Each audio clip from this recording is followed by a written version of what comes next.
정말 오랜만에 베트남 관련 소식을 전해드리고자 하는데요. 역시나 이번에도 좋은 소식은 아닌 것 같습니다. 처음 전염병이 발병하고 한국인을 대상으로 강제 해양을 시키는 등 한국에게 뒤통수를 쳤던 베트남이 잠잠해지나 싶더니 또다시 한국과 한국인들을 상대로 배신 아닌 배신의 행동을 보여주고 있다 합니다. 지난 7일자 뉴스에 따르면 최근 베트남에서는 전염병 초기 한국인들을 공항에 묶어뒀던 것처럼 베트남 공안에 이해할 수 없는 무례한 행동이 있었다고 합니다. 베트남에 입국한 한국인들이 베트남이 정한 시설 격리를 마치고 버스를 타고 이동하던 중 현지 공안에게 잡혀 무려 9시간 동안 정차된 버스 안에 갇혀 있었던 것이죠. 베트남 한인단체에 의하면 지난 2일 오후 5시쯤 한국인 입국자 총 14명을 태운 버스가 격리시설에서 하노이로 향하던 도중 갑작스럽게 베트남 공안들에게 검문을 당했고 다음날 새벽 2시까지 그 자리에서 꼼짝도 못하고 잡혀 있었다고 합니다. 물론 시국이 시국인 만큼 베트남 공안이 한국인들을 태운 버스를 검문하는 건 당연하다고 볼 수 있습니다.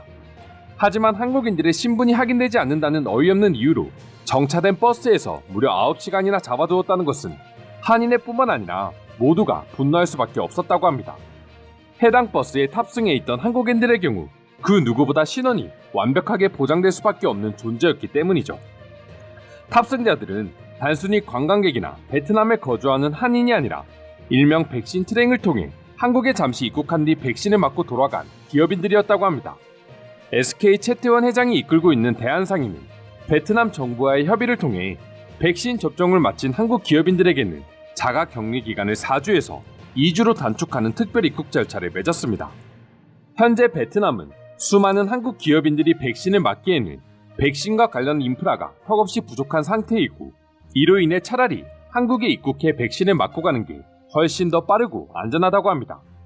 하지만 그렇게 한국에서 백신을 맞고 다시 베트남으로 돌아와 4주간의 격리를 하게 되면 시간적으로 너무나 큰 손해를 보기 때문에 한국과 베트남은 백신을 맞은 한국 기업들의 경우 특별하게 4주가 아닌 2주간의 격리를 인정해주기로 한 것이죠.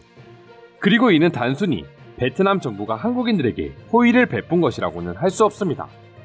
전염병으로 인해 가뜩이나 힘든 상황에 베트남은 역시나 지금까지도 한국 기업에게 엄청난 의지를 하고 있기 때문에 한국 기업인들의 장기간 격리는 베트남 입장에서도 절대 좋은 상황은 아니기 때문이죠.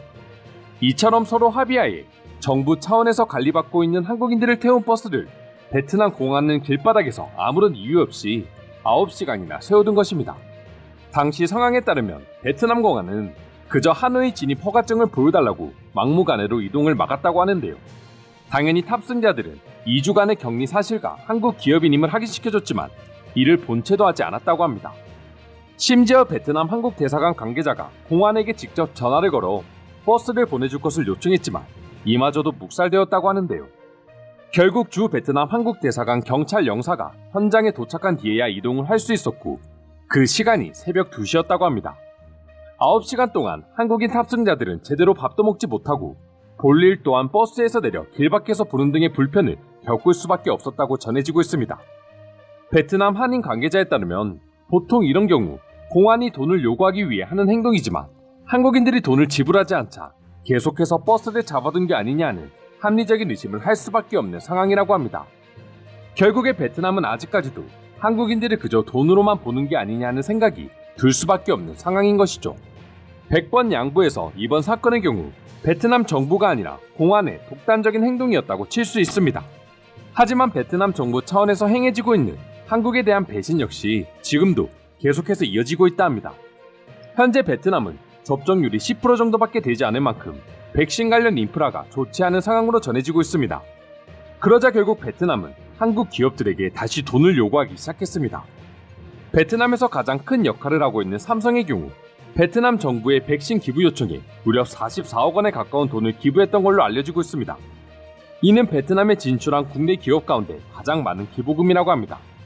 하지만 이마저도 부족하자 판민진 베트남 총리가 지난 3일 직접 삼성전자 제조공장을 찾아 한국 정부가 베트남의 백신 확보를 도울 수 있도록 삼성이 도와달라며 백신을 확보하게 되면 무조건 삼성 관련 기업 근로자들에게 무료 접종하겠다고 언급했습니다. 그러면서 계속해서 삼성이 베트남 방역 작업에 적극적으로 협력하고 앞으로도 계속 그러기를 바란다고 전했습니다.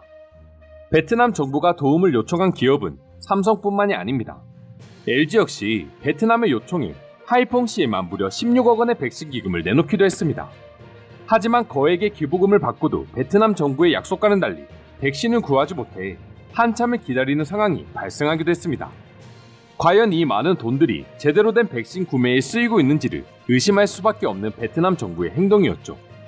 이 외에도 CJ, SK 등 베트남에 진출해 있는 한국 기업들이 기부한 백신 기금만 하더라도 100억 원 가까이가 되고 있지만 애초 약속과는 달리 그만큼의 백신을 기업인들에게 접종하지는 못하고 있는 것이죠. 지금까지 베트남의 성장을 한국 기업들이 이끌었던 것처럼 백신 수급 역시 한국 기업들이 아주 큰 역할을 하고 있는 상황임에도 불구하고 베트남 공안은 한국인 버스를 9시간 동안 감금하고 있으니 당연히 한국인들 사이에서 불만이 생겨날 수밖에 없는 것입니다. 결국에는 전염병이 처음 터졌을 때와 마찬가지로 필요할 땐 도움을 요청하고 또 뒤에서는 약속을 어기는 행동을 지금까지 이어오고 있는 것이죠. 사실 한국 기업이 베트남에 진출한 것과 지금처럼 백신 기금을 기부하는 것은 오로지 베트남 정부를 위해서 하는 건 절대 아닙니다.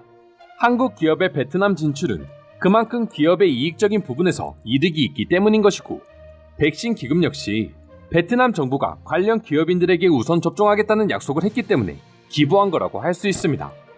즉 한국과 한국 기업이 베트남을 이렇게 도와주고 있는 이유는 그만큼 상호 이득의 관계가 될 수 있기 때문인 것이죠. 하지만 전염병으로 인해 나라 상황이 힘들어지고 또다시 발등에 불이 떨어지자 베트남은 알게 모르게 다시 한국인들을 대상으로 해서는 안 될 행동들을 하고 있는 것 같습니다.